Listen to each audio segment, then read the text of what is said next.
स्वागत है TV9 भारतवर्ष पर अड़ी का ये स्पेशल एडिशन। इस वक्त आप देख रहे हैं हाईटेक बस TV9 भारतवर्ष की बिल्कुल तैयार है, देश भर में भ्रमण के लिए निकल पड़ी है और ग्राउंड पर जाकर मिजाज टटोल रहे हैं। इस इलेक्शन में राष्ट्रीय मुद्दे उछाले जा रहे हैं, क्षेत्रीय मुद्दे यहाँ पर हैं और हम आज जहाँ खड़े हैं ये धरती तो अपने आप में ऐतिहासिक है। क्रांति और क्रांतिवीरों की धरा कही जाती है और आज यहाँ पर हम ये नब्ज टटोलने वाले आए हैं कि 2024 में क्रांति की पटकथा लिखने वाली ये धरती जीत की पटकथा किसके लिए लिख रही है। मेरे साथ यहाँ पर तमाम पार्टियां हैं और यहाँ पर मेरठ की जनता भी है और उनसे हम बात करें उससे पहले आप सभी को रामनवमी की ढेरों शुभकामनाएं। देश भर में धूमधाम से रामनवमी बनाई गई है। रामलला का जो सूर्य तिलक हुआ है वो सबने देखा है और उसको लेकर भी अब राजनीति शुरू हुई है।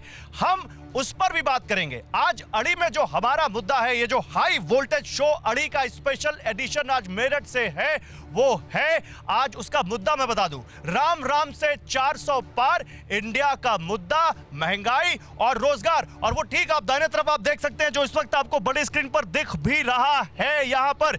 इससे पहले मैं जाऊं ऊपर, एक खास मेहमान हमारा इंतजार कर रहे हैं। एक बार जोरदार तालियां हो जाए। मेरठ की जनता से अपील है, जोश दिखाए अपना। कितना जोश 2024 के चुनाव में दिख रहा है आज हम बात करेंगे, लेकिन ऊपर जाना पड़ेगा और वहां पर हमारे साथ एक स्पेशल मेहमान है, उनके पास जाएं और फिर हम डिबेट शुरू करते हैं। लेकिन पहले आइए आपको आज हम मेरठ से नब्ज जो हम टटोलने वाले हैं वो बताएंगे और बात करेंगे कि आज जिस तरह से राहुल गांधी और अखिलेश यादव की प्रेस कॉन्फ्रेंस हुई है, क्या ये गाजियाबाद से गाजीपुर का जो वादा है वो पूरा होगा या जय श्री राम का जो नारा लग रहा है। आइए हमारे साथ आप देख सकते हैं लक्ष्मीकांत वाजपेयी जी हैं, झारखंड के प्रभारी हैं, बीजेपी के वरिष्ठ नेता हैं, उपाध्यक्ष हैं और वो इस वक्त हमारे साथ मौजूद हैं। लक्ष्मीकांत जी आप यहां पर रहिए। उससे पहले कि हम लक्ष्मीकांत जी से बात करें, आप जरा देखिए आज क्या कहा है राहुल गांधी ने और अखिलेश यादव ने। पहले चरण का चुनाव उत्तर प्रदेश का होने जा रहा है और जो पश्चिम से हवा चल रही है वो पूरे के पूरे उत्तर प्रदेश और देश के माहौल को बदलने जा रही है। आज गाजियाबाद में बैठे हैं। इस बार भारतीय जनता पार्टी को गाजियाबाद से लेकर के गाजीपुर तक इंडिया गठबंधन सफाया करने का काम करेगा।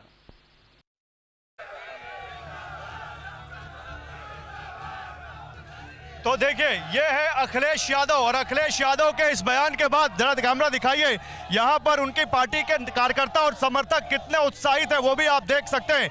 लेकिन बीजेपी ने, लक्ष्मीकांत जी जोश देख रहे हैं यहां पर, इसकी हम बात करेंगे, लेकिन बीजेपी ने इसका क्या पलटवार किया है, क्या जवाब दिया वो देख लीजिए, फिर लक्ष्मीकांत जी से सीधे बातचीत। दो ऐसे युवा जो क्रमशः अपनी माता और पिता के लिए एक समस्या बन गए थे, वो दोनों आकर आज क्या बयान दिए हैं।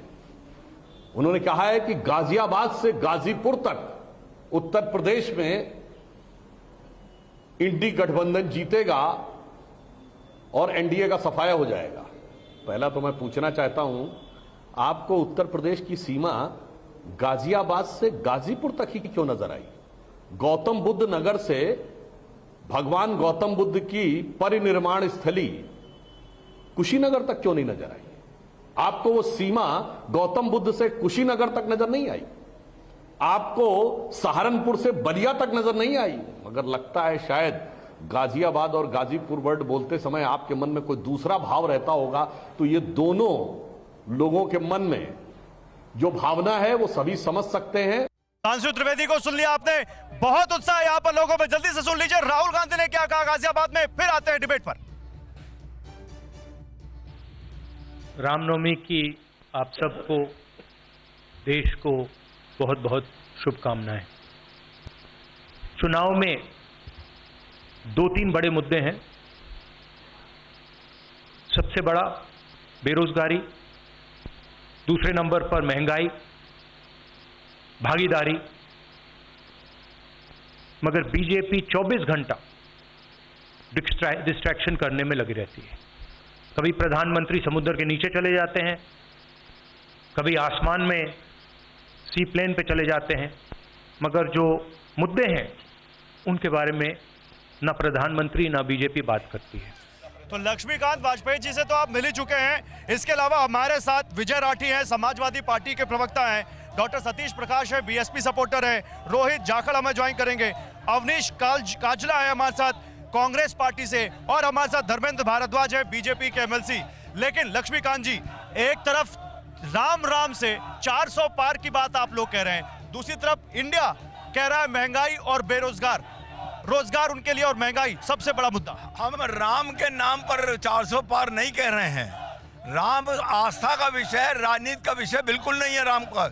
हमारा चुनाव है विकास पर, हमारा चुनाव है आदरणीय नरेंद्र मोदी जी की सरकार के द्वारा और उत्तर प्रदेश में योगी जी के सरकार के द्वारा किए गए विकास के काम, योगी जी की सरकार के द्वारा ठीक की गई कानून व्यवस्था, जनता को निश्चिंतता, उद्योगों को निश्चिंतता, ये काम, इस नाम पर हम चुनाव लड़ रहे हैं। हम राम हमारा आराध्य है, राम हमारी आस्था का विषय है, लेकिन राजनीति का विषय नहीं है। आज रामनवमी है और आज हम वहां खड़े हैं जहां पर बीजेपी के कैंडिडेट वो हैं जिन्होंने एक ऐतिहासिक सीरियल में भगवान राम का किरदार निभाया है। क्या ये सब सोच समझ के किया गया है कि भगवान राम के नाम पर एक तरफ रामनवमी, दूसरी तरफ राम का किरदार निभाने वाले एक वो इमोशनल कार्ड क्या यहाँ पर इनकैश करने की कोशिश? रामनवमी तो पूरे देश में मनाई जा रही है और राम का किरदार निभाने वाले श्री अरुण गोविल जी मेरठ में प्रत्याशी हैं।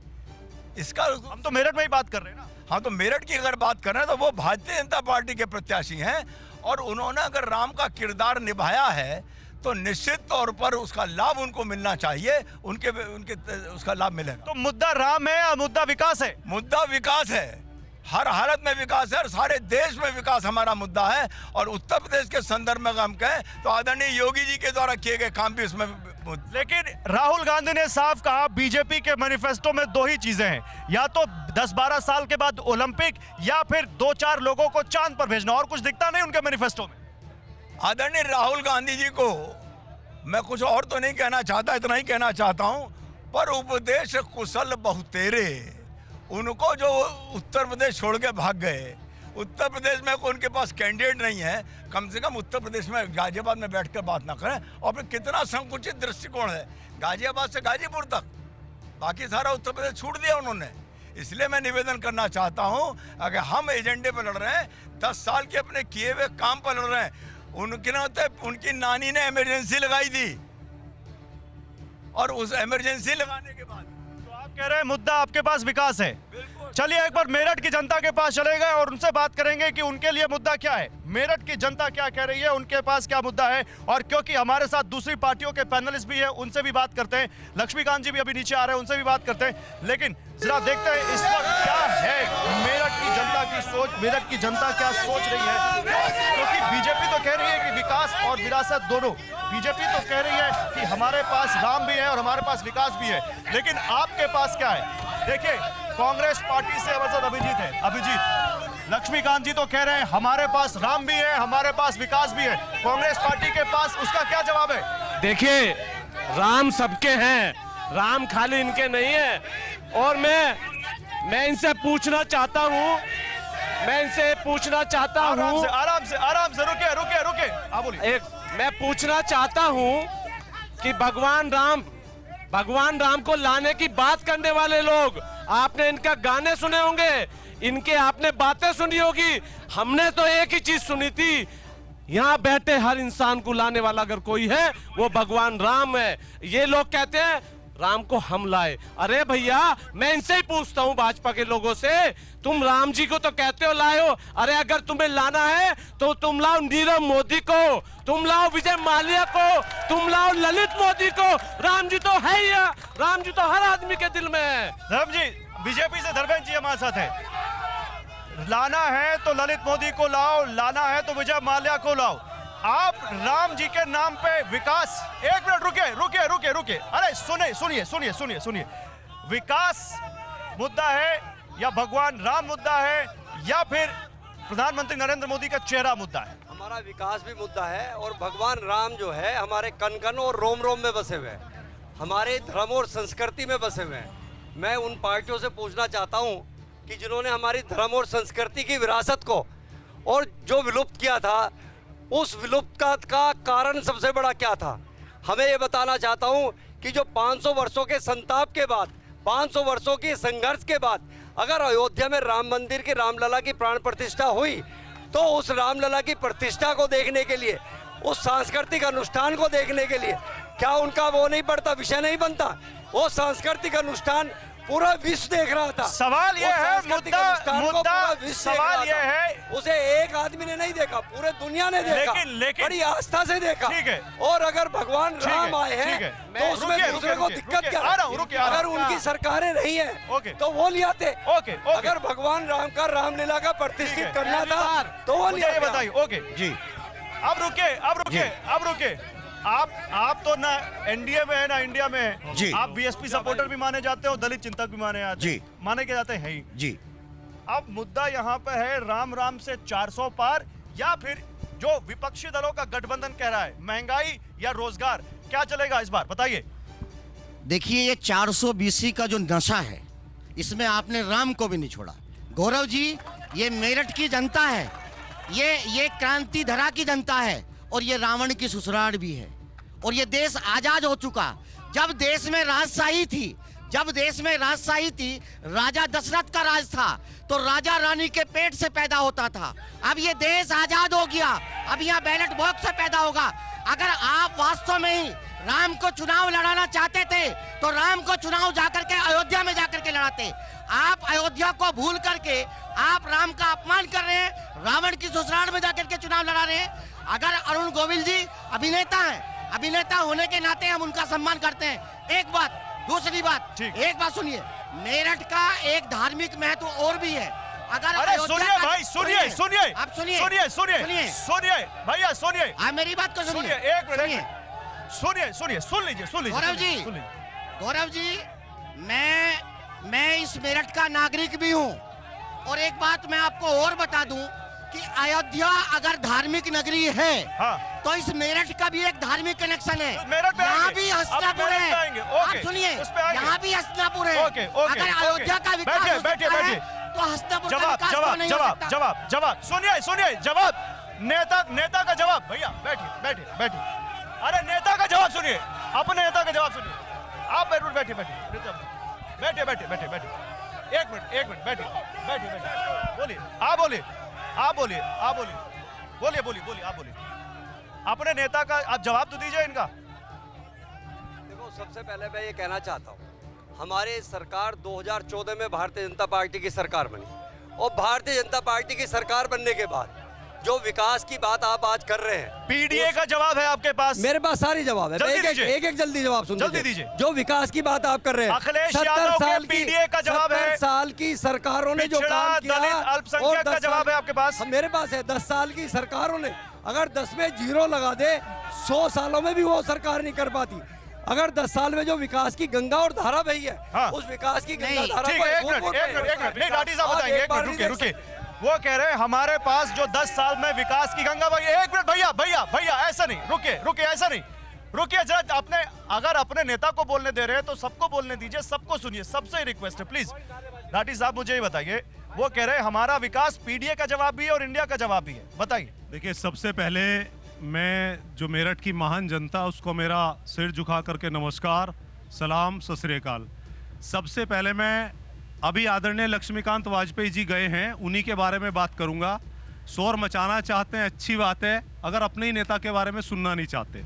मैं आदरणीय लक्ष्मीकांत वाजपेयी जी के ऊपर कम से कम 20 डिबेट कर चुका। मैं लक्ष्मीकांत मैं उसी का जवाब, आपके सवाल का जवाब पूछा, वो कह रहे हैं हमारा विकास पीडीए का जवाब है। लक्ष्मीकांत जी मुद्दा नहीं है, मुद्दा है आपका पीडीए में। देखिए, टोक दिया बीच में। एक मिनट मैं जवाब दे रहा हूँ उसी का, लेकिन मुझे बीच में रोक रहे हैं भाई। उसी पे आ रहा हूँ ना, उसी पे आ रहा हूँ। क्यों बताइए? अगड़े नहीं है, पीडीए में पिछड़ा है, दलित है, अल्पसंख्यक है, वो बोलिए। क्या लक्ष्मीकांत जी अगड़े नहीं है? तो सुनिए मैं क्या कह रहा हूं।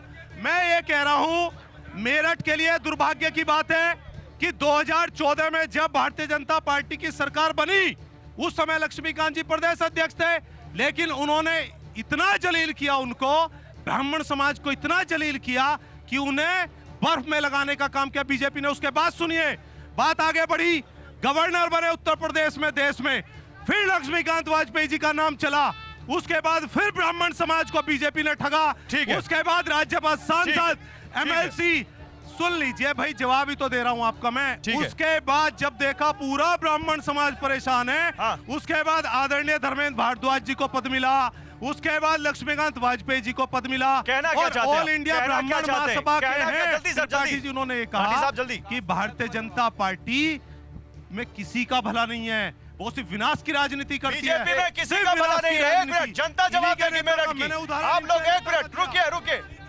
क्या कह रहे हैं, क्या कह रहे हैं? वो कह रहे हैं बीजेपी में किसी का भला नहीं। देखिए ऐसा समाजवादी पार्टी के नेता ऐसा है, पहले तो ये समाजवादी पार्टी का भला कर ले। यहाँ से पहले दलित को टिकट दिया था मेरठ से, दलित समाज का टिकट काटा, दलित समाज का अपमान करा इन लोगों ने। उसके बाद गुर्जर समाज को टिकट दिया, गुर्जर समाज का अपमान करा टिकट काट के।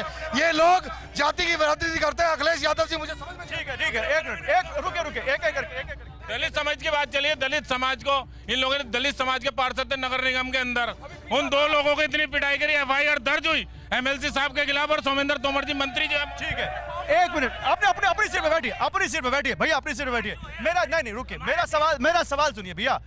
पीडीए इंडिया वर्सेस राम, क्या देखिए, देखिए पाखंडवाद की दुकान नहीं चलेगी यहाँ पे। शिक्षा है, बेरोजगारी है, महंगाई है, चिकित्सा है और अत्याचार है बढ़ते हुए।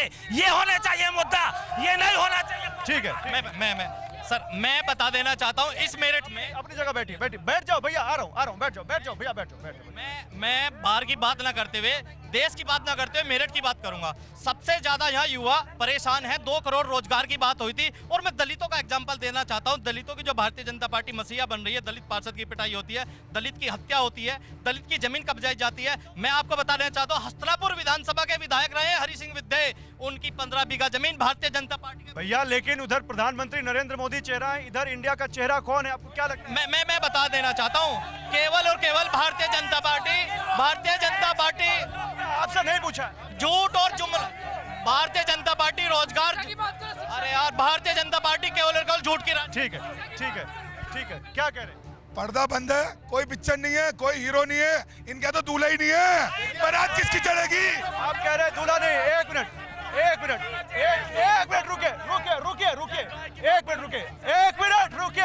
रुके। आप समाजवादी पार्टी से हैं? नहीं, एक मिनट, समाजवादी पार्टी से हैं। अखिलेश जी ने कहा गाजियाबाद में प्रेस कॉन्फ्रेंस करते हुए कि गाजियाबाद से गाजीपुर तक हवा चलेगी हमारी। पश्चिम में चल रही है, पूरे देश में चल रही है। समाज कैसे चल रही है? युवाओं की गठबंधन की, युवा चाह रहा है अखिलेश यादव को, देश का नौजवान चाह रहा है नौजवान प्रधानमंत्री बने। एक तरफ मोदी और एक तरफ। ठीक है, ओके, अब रुकिए, अब बैठिए, अपनी जगह बैठिए। धर्मेंद्र जी अब रुकिए। नहीं, अभी सबके पास आ रहा हूँ सर, आप 3 हैं, वो अकेले, आप 2 हैं, वो अकेले। एक मिनट धर्मेंद्र जी, मुझे ये बताइए, 1 मिनट रुकिए सर, आ रहा हूँ। धर्मेंद्र जी, पढ़ाई की बात, शिक्षा की बात, रोजगार की बात, नौकरियों की बात, महंगाई की बात, ये बात आप नहीं कर रहे हैं, ये कह रहे हो। पहले समझिए, शिक्षा की बात करें तो शिक्षा के क्षेत्र में इस 7 साल में, और अगर उत्तर प्रदेश की बात करें तो हर मंडल में एक विश्वविद्यालय देने की बात हुई है। अभी आप देख रहे हो सहारनपुर में विश्वविद्यालय बना, हमारे मेरठ में खेल विश्वविद्यालय एशिया का नंबर 1 विश्वविद्यालय बना। मैं बोलना चाहता हूँ, अभी सहारनपुर में खेल विश्वविद्यालय, अभी दोनों विश्वविद्यालय, उनकी बात हो जाए, अभी उनकी बात हो जाए। मुरादाबाद में एक विश्वविद्यालय बना, अलीगढ़ में विश्वविद्यालय बना, आजमगढ़ में विश्वविद्यालय बना। हर मंडल में एक विश्वविद्यालय देने की बात हुई। और अगर शिक्षा के क्षेत्र के अलावा बाद में किनारे बाबा जी बैठिए, आ रहा हूँ। चिकित्सा क्षेत्र की बात करेंगे तो मैं ये पूछना चाहता हूँ कि 70 साल की सरकारों ने अगर एक जिले में मेडिकल कॉलेज नहीं होता था, 10-10 जिले पार करके मेडिकल कॉलेज होता था। 70 साल की सरकार, हर सरकार ने देखो एक जिले में एक मेडिकल जवाब दूंगा, अगर दिया है तो उत्तर प्रदेश सरकार ने, देखिए, मोदी 70 साल की सरकार ने, मैं जवाब दूंगा। पहले आज देश में एक चीज चल रही है, नेताजी सुभाष चंद्र बोस का नारा था। नेताजी सुभाष चंद्र बोस ने कहा था, तुम मुझे खून दो, मैं तुम्हें आजादी दूंगा। आज की सरकार और नरेंद्र मोदी जी का नारा है, तुम मुझे चंदा दो, मैं तुम्हें धंधा दूंगा। और 70 साल पे मैं बोलना चाहता हूं, जिस विश्वविद्यालय से हमारे साथी खड़े हैं, जिस चौधरी चरण सिंह विश्वविद्यालय से इन्होंने अपने दर्जनों कॉलेज बनाए, वो कांग्रेस पार्टी ने बनाया। ये यहाँ खड़े हैं, जहां ये इलाज कराते हैं वो मेडिकल अस्पताल अगर किसी ने बनाया पंडित प्यारेलाल, वो कांग्रेस पार्टी ने बनाया। इन्होंने मैं एक चीज का और जवाब देना चाहता हूँ। ये कहते हैं मेरठ के अंदर जो दिल्ली से और मेरठ का जो एक्सप्रेस वे की बात करते हैं, मैं आपको बता देना चाहता हूं, वो एक्सप्रेस वे अगर किसी के शासनकाल में अगर बना है ना, मैं बता रहा हूं, मनमोहन जी की सरकार में 80% जमीनों के पैसा मनमोहन सरकार में दे दिया गया था। और रैपिड रेल भी कांग्रेस पार्टी के कमलनाथ जी जब अर्बन मिनिस्टर थे तब देश में रैपिड रेल आई। तभी कांग्रेस पार्टी को केवल 17 सीटें मिलती हैं। देखिए, तभी कांग्रेस पार्टी इतना काम करने के बाद केवल 17 सीटें ला पाती है गठबंधन में। मेरी बात सुनिए, आज भी ये सवाल किया गया, उत्तर प्रदेश में कांग्रेस पार्टी ने बड़ा दिल दिखाते हुए सभी पार्टियों को इंडिया गठबंधन में, यहाँ दलों की सीट की लड़ाई नहीं है, इस देश को बचाने की लड़ाई है, संविधान बचाने की लड़ाई है, संविधान बचाने की लड़ाई है। एक मिनट, आप तो प्रोफेसर है ना जी, आप तो बच्चों को पढ़ाते हैं। एक मिनट रुके, आप तो बच्चों को पढ़ाते हैं जी, युवाओं को पढ़ाते हैं जी। क्या नौकरियां, क्या रोजगार इस चुनाव में मुद्दा है? नहीं, निश्चित रूप भैया सुनिए, रुकिए तो आप सुनिए भाई, देखिए आप बात कर सुनिए। मैं पार्टी से इतर कुछ बात कहना चाहता हूँ। इस मेरठ का नागरिक होने के नाते इस टीवी चैनल की डिबेट के माध्यम से मेरठ की जनता की कुछ समस्याओं की बात करना चाहता हूँ। मेरठ की सबसे बड़ी, सुनिए, मैं आपकी बात का भी जवाब दूंगा, मैं आपकी बात का भी। बहुत अच्छे प्रवक्ता, मेरा सवाल सुन लीजिए। मेरा सवाल ये है, क्योंकि आप एक दलित चिंतक होने के नाते आप एक प्रोफेसर भी हैं, क्या महंगाई, क्या रोजगार मुद्दा है? देखिए, महंगाई मुद्दा है, बेरोजगार मुद्दा है। जब हर व्यक्ति के घर में एक बेरोजगार व्यक्ति अगर बैठा है तो कहीं ना कहीं बेरोजगारी मुद्दा है, इसमें कहीं कोई दो राय नहीं। केंद्र सरकार के 28 लाख पद खाली हैं, ये सरकार भी मानती है। दूसरी बात, इस मेरठ की धरती पे आप खड़े हैं, यहाँ की सबसे बड़ी समस्या सुनिए, आप मेरी बात को सुनिए। उसके बावजूद आप इंडिया गठबंधन में नहीं गए? नहीं, आप सुनिए, हम इंडिया गठबंधन से अलग हैं। आप पे आरोप लग रहा है कि आप बीजेपी की मदद कर रहे हैं। मैं मेरठ की जनता के बाहर खड़ा हूँ, सुनिए मेरी बात को सुनिए।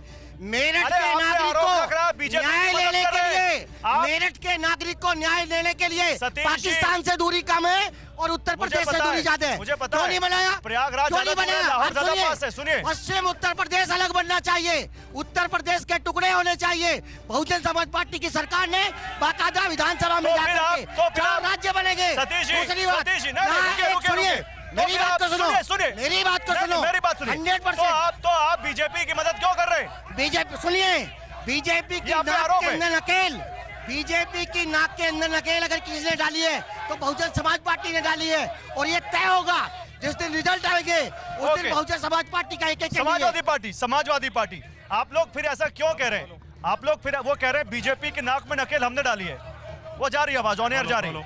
आप लोग फिर ऐसा क्यों कह रहे हैं कि वो बीजेपी की मदद कर रही है? देखिए, ऐसा है, मैं बता दूं, सबसे पहले अभी सवाल किया था आपने, अभी भाई ने सवाल किया था मेरे से। बैठ जाइए भैया, बैठ जाइए, आप कैमरे के आगे आ रहे हैं, बैठ जाइए, कैमरे के आगे आ रहे हैं, बैठ जाइए। दलित का टिकट काटने का इन्होंने नाम लिया था। अभी मैं बता दूं, वैसे तो भाई भी बीजेपी ने भी जेल पहुंचाया था, बड़ा परेशान भी रहा, लेकिन आ गया, कोई कारण नहीं था। एक बात।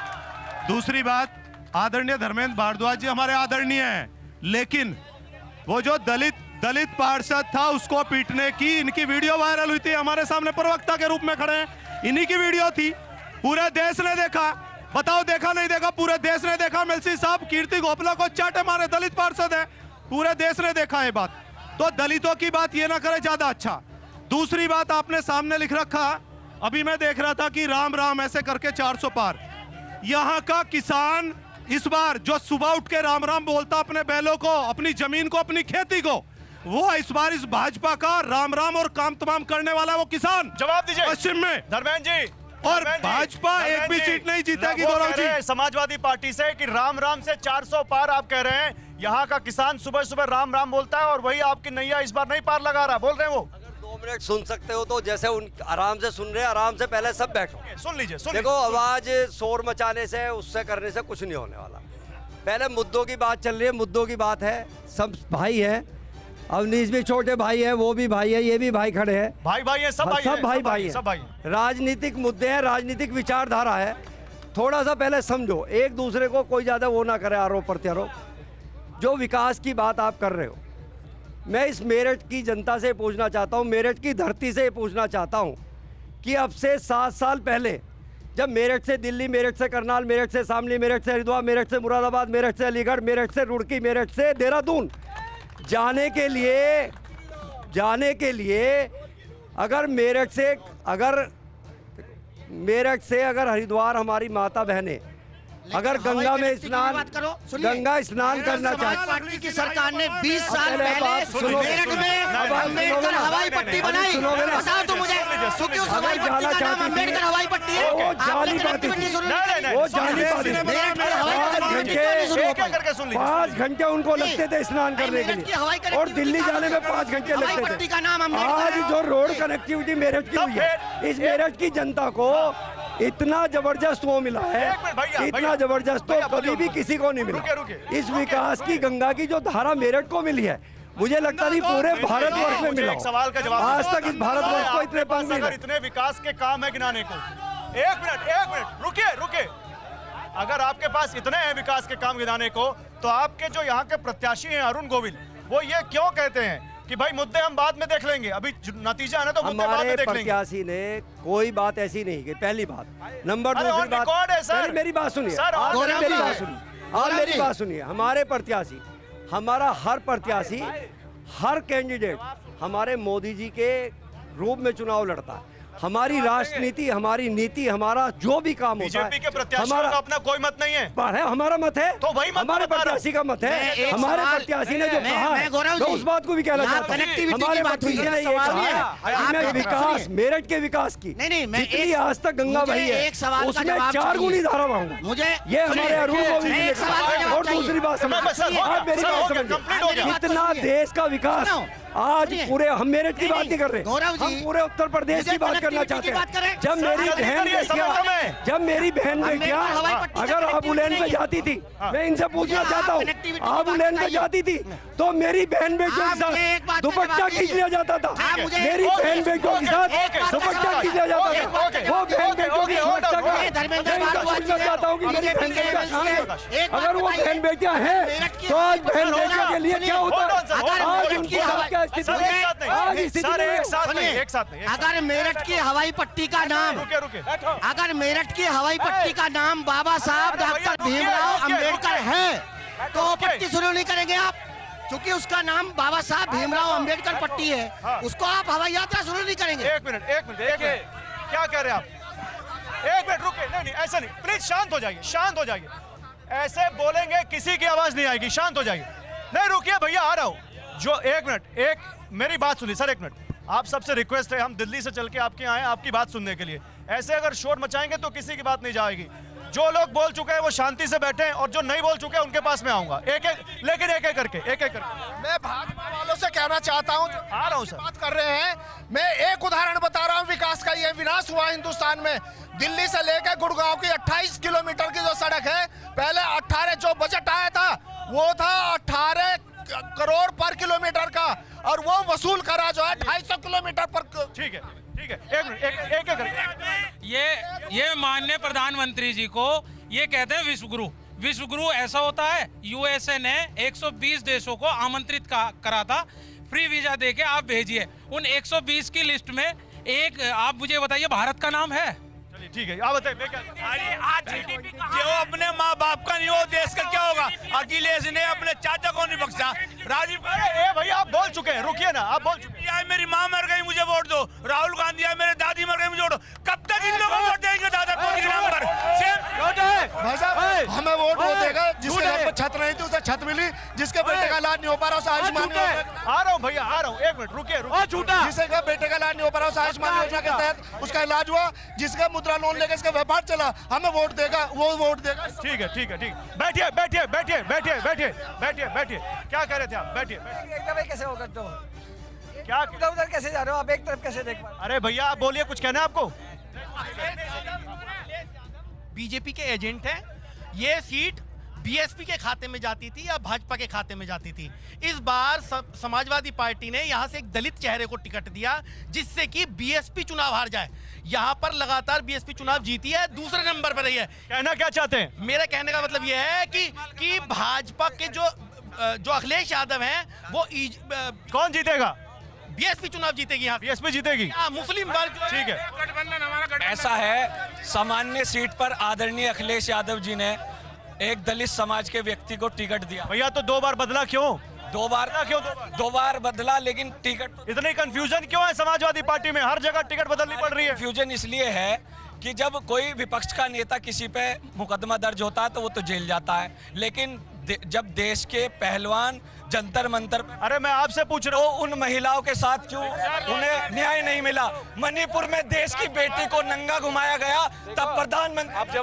राठी साहब आपसे सवाल, आप समाजवादी पार्टी के प्रतिनिधि हैं, बैठ जाइए। अब आप लोगों के पास आ गया, अभी कोशिश करूंगा फिर से। रुके, आप समाजवादी पार्टी के प्रतिनिधि हैं। मेरठ सीट पे 2 बार प्रत्याशी बदल गया और एक नहीं 10 सीटें जहां पर समाजवादी पार्टी को प्रत्याशी बदलने पड़ रहे हैं। इतनी कंफ्यूजन क्यों भाई? देखिए, ये कोई कंफ्यूजन नहीं है, ये अपनी एक स्ट्रेटजी होती है। सामने वाले को क्या करना है ये सारी चीजें बता करके नहीं होती। और राष्ट्रीय अध्यक्ष जी ने जिस तरीके से जाल बिछाया, आपको मैं सीट गिना दूं। आप कैराना देखिए क्या चल रहा है, आप मुजफ्फरनगर देखिए क्या चल रहा है, आप मेरठ देखिए क्या चल रहा है। मुख्यमंत्री, प्रधानमंत्री, गृह मंत्री और मुख्यमंत्री को तो 3-3 बार गांव में आकर के सभा करनी पड़ रही है। ये क्या है? ये इस तरह का जाल हमने बिछाया। रामपुर में क्या हुआ? उसमें फंस चुके हैं। में क्या हुआ? रामपुर हम लोग जीत रहे हैं, मुरादाबाद हम लोग जीत रहे हैं, सारी चीजें हम जीत रहे हैं। अच्छा, ये वो बताइए, कैंडिडेट हम बदल रहे हैं, दर्द बीजेपी और मीडिया को क्यों? कैंडिडेट हम बदल रहे हैं ना, दर्द नहीं है, तो सवाल परेशान है। आप क्यों? दर्द नहीं है, सवाल है। परेशान बीजेपी क्यों? सवाल है, अगर टिकट क्यों कैंडिडेट बदलनी हमारा पड़ रही है? इसका मतलब कुछ ना कुछ तो मामला बन रहा है। क्या कुछ समाजवादी पार्टी में मामला ये है कि भारतीय जनता पार्टी हाफ और उत्तर प्रदेश से साफ। समाजवादी पार्टी, अच्छा ठीक है, आप तो उसी पार्टी के साथ गठबंधन में हैं।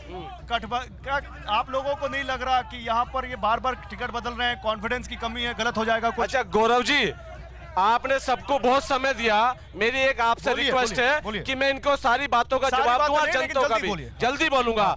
देखिए, टिकट बार बार इसलिए बदले जा रहे हैं कि यहाँ जीतने के लिए लोगों की बहुत लंबी लाइन है। यहाँ सबको दिख रहा है कि गठबंधन जीत रहा है, इसलिए सब लोग प्रयास कर रहे हैं। दूसरी बात इन्होंने कहा सड़कों का, मैं बता देना चाहता हूँ, राहुल जी ने भूमि अधिग्रहण बिल लाए, तब जाके 4 गुना किसानों को जब मुआवजा मिला तो किसान खुशी में अपनी हाईवे में जमीन देने के लिए तैयार होता है। ये जो विकास दिखता है ना, राहुल गांधी जी का इन्होंने टूल के लोड करी और इन्होंने भाई ने कहा जल्दी से। अच्छा एक मिनट रुकिए, हमने एक चीज सुनी थी, अमेठी से कौन लड़ेगा आपके यहाँ? देखिए रायबरेली से कौन लड़ेगा? हम जवाब दे रहे हैं। हाँ। अभी तो इनके भी काफी टिकट काफी रहे हैं, हमारे सीईसी है, वो तय करता है कौन लड़ेगा। मैं एक चीज करेगा सर चुनाव बाद? मैं एक चीज, भैया जनता ने एक चीज सवाल करा, उसका जवाब जरूर दूंगा। मुझे महिलाओं इन्होंने कहा हमने सुना था गंगा नहालो पाप धुल जाएंगे, लेकिन अब इस देश में एक नया खेल चल रहा है, बीजेपी में चले जाओ सारे पाप धुल जाएंगे। बीजेपी में चले जाओ सारे पाप धुल जाएंगे। यहाँ कुछ महिलाएं, 25 मेरठ से ही हैं, आप लोग मेरठ से ही हैं, खड़े होइए। महिला होने के नाते इस चुनाव का सबसे बड़ा मुद्दा आपके लिए क्या है? मेरे लिए सबसे ज़रूरी बात है कि हमारे महिला सुरक्षा को लेकर जो पिछले 10 वर्षों में जो मोदी जी ने किया है उसको देखते हुए मुझे, और जो चाहे ट्रिपल तलाक की बात हो, चाहे 33% आरक्षण की बात हो, चाहे शिक्षा हो, चाहे महिला स्वास्थ्य हो, चाहे शक्ति वंदन हो, हर क्षेत्र में जो महिलाओं के साथ कार्य हुआ है उसको देखते हुए मोदी। बीजेपी का मैनिफेस्टो पढ़ा आपने? खड़े होइए। बीजेपी के मैनिफेस्टो में महिला के लिए सबसे बड़ा वादा क्या दिखा? देखिए 33% जो आरक्षण दिया है पिछली सरकार ने, जो वादे अभी तक किए हैं वो वादे सारे पूरे हुए हैं। जो मोदी सरकार से जवाब मांग रहे हैं उन्हें पहले 70 साल का हिसाब देना पड़ेगा, उसके बाद। आप बताइए मैम, आपको लगता है कि इस देश में इस वक्त जो माहौल है, कौन सी पार्टी है जो महिलाओं के लिए सबसे ज्यादा बात? भारतीय जनता पार्टी सबसे ज्यादा करती है और उसने धरातल पे सारे जो वादे किए थे महिलाओं के लिए वो करके दिखाए हैं। आज हम लोग यहाँ खड़े हैं वो बस इसीलिए समझ लीजिए कि इतना हम लोग में शक्ति आ गई है कि भारतीय जनता पार्टी ने इतनी हम लोगों को स्वतंत्रता दी है, इतना हम लोग को विश्वास दिया है कि हम लोग भी। ठीक है, ओके, इधर नहीं, अभी रुकिए, उधर, अभी रुकिए, हाँ भैया आप बताइए, एक मिनट रुके। वो कह रहे हैं उधर महिलाओं को सबसे ज्यादा कॉन्फिडेंस बीजेपी पर है, बीजेपी में उनको लगता है सेफ्टी है और उनके लिए काम हो। शर्म आनी चाहिए। और उसका सबसे बड़ा उदाहरण नारी जो महिला आरक्षण बिल है। शर्म आनी चाहिए प्रधानमंत्री जी को। शर्म की बात है, मणिपुर में निर्वस्त्र महिलाएं घूमी और प्रधानमंत्री का बयान कितने दिन बाद आया आप जानते हैं। और ऐसा प्रधानमंत्री हमने नहीं देखा जो मुद्दे और रोजगार छोड़कर आज के समय में बात कर रहा है राम की। ठीक है, राम की बात कर रहे हैं, गलत है। ये कह रहे हैं राम की बात कर रहे हैं। हाँ भैया, एक मिनट, आप बोल चुके। भाजपा बात करती है हम युवाओं की सरकार है, हम किसानों की सरकार है। मैं किसान भी हूं और युवा भी हूं। बताओ मेरी नाम बताइए। मेरा नाम अभिषेक भाटिया है, मैं समाजवादी पार्टी का कार्यकर्ता हूं। बताओ किसानों की आय दुगनी हुई क्या? बताओ 2.5 करोड़ रोजगार मिला क्या? 35 रुपए लीटर तेल मिला क्या? 300 रुपए का सिलेंडर मिला क्या? ठीक है, ओके। और थोड़ा पीछे जाएंगे सर, बताइए आप क्या कह रहे हैं? हेलो, बोलने दीजिए भैया 1 मिनट। देखिए, ये पार्टी से ऊपर मुद्दा है, ना बीजेपी से है ना हमसे रिलेटेड है। सामाजिक सुरक्षा जैसी सुविधा जैसे कि जीवन बीमा और मेडिकल, वो सरकार की जिम्मेदारी होती है। इन लोगों ने उस पर भी जीएसटी लगा दिया। मैं भारतीय जनता पार्टी से पूछना चाहता हूं, और ये जो नेता भाजपा के इतने शोर मचा रहे हैं, महिलाओं के ऊपर मोदी जी ने उनका एक लंगोटिया यार रूपाला, पुरुषोत्तम रूपाला, जो हमारी वीरांगनाएं जिन्होंने 16,000 रानियों ने जोहर किया था अपना अस्तित्व बचाने के लिए, उनके ऊपर टिप्पणी करता है कि उनके मुगलों के साथ संबंध थे। उन्हें शर्म नहीं आई? ठीक है, जवाब दीजिए धर्मेंद्र जी, जवाब दीजिए। धर्मेंद्र जी, आपके पास है माइक। मेरा सवाल सुन लीजिए, क्या लगता है पुरुषोत्तम रूपाला की टिप्पणी महंगी पड़ जाएगी? पहले मैं आपको ये बताना चाहता हूँ, ओके, रुकिए भैया, रुकिए। इस मेरठ की जनता से, हाँ, और मेरठ की जनता बहुत अच्छी तरीके से जानती है, 17 से पहले हमारी जब बहन बेटियां ना, अगर केवल आबुलैन तक शाम को 7 बजे चली जाती थी। मेरे एक जवाब, पहले एक बात का जवाब, 1 मिनट बस, 1 मिनट मैं पूछ लूं आपसे और जनता से, मैं पूछ लूं सर, मैं इन सबकी बहन बेटियों के बारे में पूछना चाहता हूं कि 7 बजे जाती थी तो उनको वापसी आने में भी दिक्कत होती थी। मैं जो पूछ रहा हूं जल्दी जवाब दीजिए, समय खत्म हो रहा है। राजपूतों का विरोध भारी पड़ जाएगा क्या? नहीं, हमने कभी, देखो हमारी पार्टी ने ना सभी वर्गों का सम्मान किया है। हाँ। उन्होंने एक ही नारा दिया, सबका साथ, सबका विकास, सबका विश्वास, सबका प्रयास, सबका सम्मान।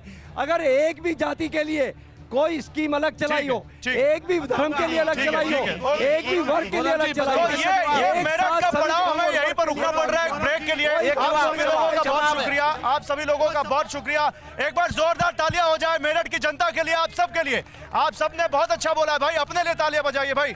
बहुत शुक्रिया आप सभी का हमारे से जुड़ने के लिए। अड़ी के इस स्पेशल एडिशन में यहीं पर रुक रहे एक छोटे से ब्रेक के लिए। आप बने रहिए इस हाईटेक बस के साथ, अभी और सफर होगा और जगह जाएंगे और आपके सामने टडोलेंगे लोगों की। Thank you.